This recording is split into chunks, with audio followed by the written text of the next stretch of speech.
Bonjour et bienvenue. Dans la capsule d'aujourd'hui, on va voir comment procéder pour calculer la longueur d'un arc de cercle. Au départ, pour pouvoir parler d'arc de cercle, il faut commencer par considérer un cercle de centre O ayant un rayon donné. Ce qu'on désigne par arc de cercle, c'est en fait tout simplement un morceau de ce cercle compris entre deux points du cercle. Sur la figure, on a fait apparaître en bleu un arc délimité par deux points A et B du cercle.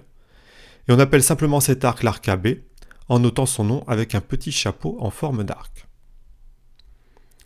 Ensuite, pour pouvoir aller plus loin, on va avoir besoin d'une autre notion, celle d'anglocentre.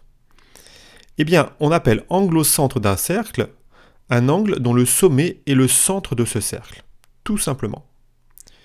Ici, l'angle alpha qui apparaît en vert a pour sommet le centre O du cercle, c'est donc un angle au centre du cercle.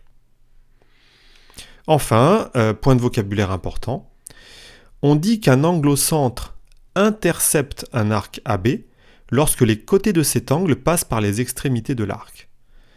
Donc sur notre figure, l'angle au centre alpha intercepte l'arc AB car ses côtés passent par les sommets A et B. Alors tout ceci étant posé, on va maintenant pouvoir calculer la longueur d'un arc en utilisant une propriété fondamentale qui s'énonce ainsi. La longueur L d'un arc de cercle est proportionnelle à la mesure de l'angle au centre alpha qui intercepte cet arc. Ah, alors qu'est-ce que ça signifie exactement? Eh bien, imaginons deux arcs d'un même cercle, que l'on va appeler L et L'. Par ailleurs, on va noter alpha et bêta, les angles au centre qui interceptent ces arcs. Notre propriété dit que si, par exemple, l'angle bêta est le double de l'angle alpha, alors l'arc L' aura une longueur double de celle de l'arc L. Ce qui, intuitivement, semble tout à fait naturel. Voilà ce qu'on veut dire quand on affirme que la longueur d'un arc est proportionnelle à l'angle au centre qui l'intercepte. De la même façon, si bêta est égal au tiers de alpha, alors la longueur de l'arc L' sera elle aussi le tiers de celle de L. Ceci étant dit, un problème se pose maintenant. Si on considère un cercle de centre O et de rayon R donné, et qu'on nous donne un arc L de ce cercle, intercepté par un angle au centre de mesure alpha, et qu'on nous le donne en quelque sorte tout seul sans autre point de comparaison, comment va-t-on bien pouvoir calculer la longueur de L, vu qu'on n'a justement rien à quoi le comparer? Là, on va être un petit peu embêté. Mais est-ce qu'on n'a vraiment rien à quoi comparer L? En fait, il se trouve qu'on a quelque chose à quoi le comparer. En effet, si on considère un arc particulier, qui est l'arc qui couvre tout le cercle, d'une part, on sait que son angle au centre est l'angle plein, donc 360 degrés, et en plus, on connaît sa longueur, qui est tout simplement la longueur de tout le cercle, à savoir 2 fois pi fois r. Eh bien, il ne nous reste plus qu'à utiliser l'outil le plus efficace pour réaliser des calculs de proportionnalité. J'ai nommé le tableau de proportionnalité. Pour faire les calculs, il suffit de placer dans ce tableau une première ligne qui désigne les valeurs des angles au centre et sur une deuxième ligne, celle des longueurs d'arc.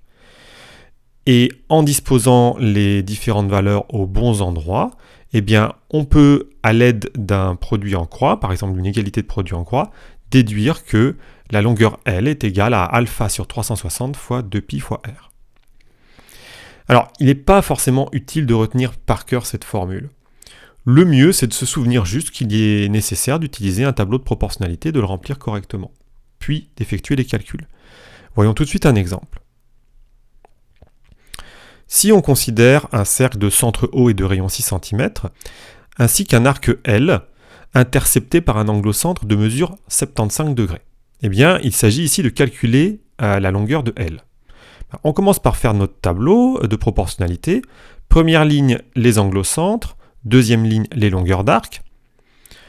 On place les valeurs que l'on connaît, c'est-à-dire 75 degrés pour l'angle au centre, L qu'on ne connaît pas encore et qu'on va calculer.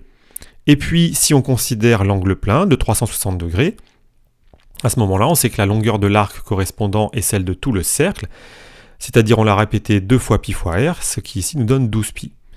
Bien, il ne reste plus qu'à faire une égalité des produits en croix. pour en déduire que L est égal à 75 fois 12 pi sur 360, ce qui se simplifie en L égale 2,5 fois pi cm. On peut d'ailleurs donner une valeur approchée à l'aide de la calculatrice. Ça nous donne, si l'on arrondit au millimètre, L égale environ 7,9 cm. Voilà, j'espère que cette vidéo vous a plu et n'oubliez pas que la seule façon d'apprendre les mathématiques, c'est de faire des maths. Au revoir.